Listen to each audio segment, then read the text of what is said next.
खुदावंद यीशु मसीह दी मुहब्बत च सारे अज़ीज़ां नूं सलाम। मेरे दोस्तों, कलाम मुकद्दस च अज असीं बड़ी एक खूबसूरत गल सीखांगे जिहदे विच मैं और तुसीं असीं इस गल ते गौर करनी है।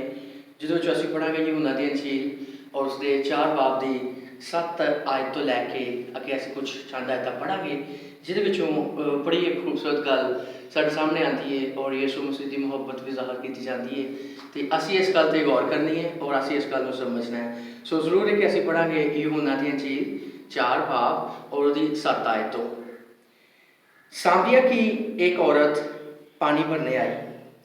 यीशु ने उसे कहा, मुझे पानी पिला, क्योंकि उसके शागिर्द शहर में खाना मोल लेने को गए थे। उस सामरी औरत ने उससे कहा कि तू यहूदी होकर मुझ सामरी औरत से पानी क्यों मांगता है, क्योंकि यहूदी सामरियों से किसी तरह का बर्ताव नहीं रखते थे। यीशु ने जवाब में उससे कहा, अगर तू खुदा की बख्शिश को जानती और ये भी जानती कि वो कौन है जो तुझसे कहता है मुझे पानी पिला, तो उससे मांगती और वो तुझे ज़िंदगी का पानी देता। खुदावंद दे पाक कलाम दे पढ़े और सुने जाते खुदावंद दी खास बरकत हो। मेरे सिसो, जिस तरह कि असी इस कलाम मुकद्दस चों यूहन्ना दी इंजील चों एक खूबसूरत गल सीखी जिहदे विच एक सामरी औरत का जिक्र है। सामरी औरत का जिक्र है। यकूब का एक खूह सी, सामरी औरत उहदे तो पानी भर रही सी। एकदम यीशु मसीह उत्थे गए और वेख के उन्होंने प्यास का एहसास होया। प्यास उन्होंने महसूस हुई, उन्होंने ये जरूरत पई कि मैं पानी पीना। यीशु मसीह सामरी औरत को गए और उन्होंने कहते कि तू मैनू पानी पिला। जिस तरह कि मेरे जिसो कलाम मुकद्दस च असीं पढ़िया कि सामरी औरत ने यीशु मसीह ने जवाब की दिता, क्या कि तू यहूदी होके मेरे को किस तरह पानी मुमकिन मांग सकना है, क्योंकि इन्हां दे विच ये रवायत नहीं सी, ये बर्ताव करना इन्हां दे विच मुनासिब नहीं सी। लेकिन यीशु मसीह ने उत्थे उन्होंने बड़ी खूबसूरत गल सिखाई, बड़ी खूबसूरत गल कही। उन्हें कहा कि अगर तू मेरे को मंगदी तो मैं तेनों हमेशा की जिंदगी का पानी दे दिंदा। और देखो मेरे सिसो, यीशु मसीह दुनिया च आए, आके उन्होंने हमेशा की जिंदगी का पानी पिलाया और सब लोगों को हमेशा की जिंदगी का वारिस बना दिता। वो लोग जेडे उहदी बंदगी करते हैं, जेडी उहदी इबादत करते हैं, जेडी उहदी प्रस्तिश करते हैं, खुदा ने उन्होंने अपनी तरफ खिंच लिया। और देखो जिस तरह ही यीशु मसीह ने अल्फाज उन्होंने कहे यीशु मसीह के बारे च, फिर उस बाद उन्हें कहा कि अगर तू जानती कि तेरे को जो पानी मंगता पाया वो कौन है, वो तो दिलों के गुरदियां नूं जानने वाला खुदा सी, वो तो आसमान ते ज़मीन का मालिक सी और वो राह हक और जिंदगी सी। ते उहदे कोलों पानी मंगया लेकिन उन्हें इनकार कर दिता। वेखो मेरे सिसो, बड़ी खूबसूरत गल है। और यीशु मसीह ने फिर जिस तरह ही उहदे नाल गुफ्तगू हुई और औरत उहनूं कहण लगी कि ऐ खुदा, ये किस तरह मुमकिन हो सकता है कि तू मैनूं पानी पिलांदा, ना तो तेरे को कोई वसाइल, ना कोई तेरे को बर्तन कि तू खूह चो पानी कढ़ के मैनू पिला दिंदा।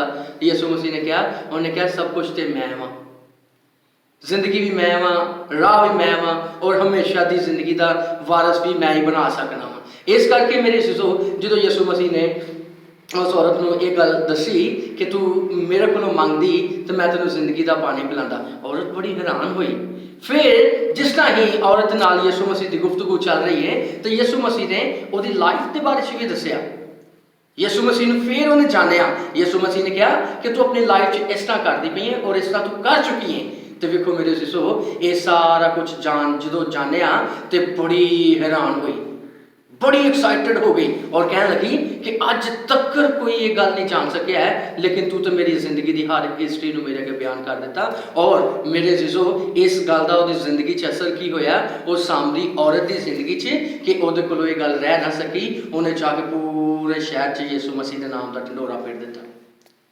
उनका देखो एक खुदा आया है जिन्हें आके मेरी जिंदगी के बारे में मैंने दसिया और खुदा ने यीशु मसीह के सबब नाल उसकी जिंदगी बदल गई। देखो मेरे सिसो, अज भी खुदावंद यीशु मसीह नूं जिहड़ा इंसान जान लैंदा है, जिहड़ा इंसान उहनूं समझ जांदा है, उहदी जिंदगी बदल जाती है। वो जिंदगी च साबका गुनाहां नूं छड्ड दिंदा है, साबका परेशानियां उहदियां निकल जांदियां ने, बीमारियां उहदे अंदरों निकल जांदियां ने, मुश्किलातां चों दूर हो जांदे ने, और फिर वो मौत चों निकल के जिंदगी च दाखल हो जाता है। सो मेरे सिसो, खुदावंद ने सानूं भी वक्त दिता है कि असीं भी उहदे विच रहीए, असीं उहनूं जाणीए, क्योंकि जिन्ना चिकर असीं खुदावंद यीशु मसीह नूं जान नहीं लेंदे, आसमान दी बादशाही च दाखल होना नामुमकिन है।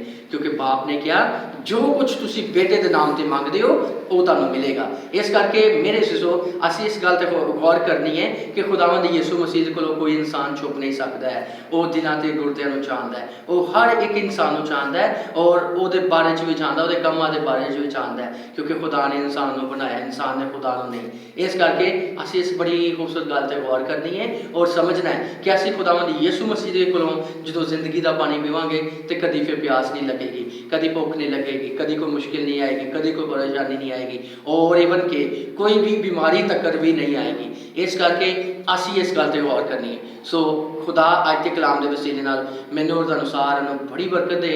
सो खुदावंद यीशु मसीह दी मुहब्बत च फिर सारिआं नूं सलाम। आमीन।